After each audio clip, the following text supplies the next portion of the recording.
7 වෙනිදා ඊශ්‍රායලය කරා පලස්තීන හමාස් සංවිධානයේ විසින් ඉතා ම්ලේච්ඡ වූ ත්‍රස්ත ප්‍රහාරයක් ආරම්භ කරන්නට යෙදුණා.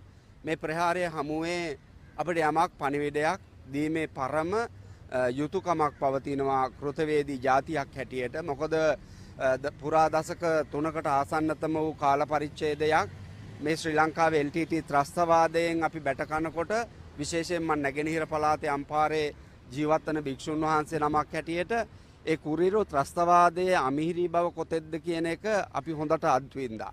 ඒ යුගයේ අද ජාත්‍යන්තරය අපිට පිටුපානකොට සහයෝගය ලබා නොදෙනකොට ඊශ්‍රායල් රාජ්‍ය කොන්දේසි විරහිතව අපේ රටේ ත්‍රස්තවාදයෙන් අපි මුදවා ගන්න ඕන කියන කාරණාවත් එක්ක සහයෝගය දුන්නා. එදා බෙල් හෙලිකොප්ටර් යානා, කපීර් යානා, STF එක නිර්මාණය, SF එක නිර්මාණය කිරීම ආදී විවිධ ආකාරයේ සහයෝගයන් අපිට ඊශ්‍රායලය ලබලා දීලා තියෙනවා.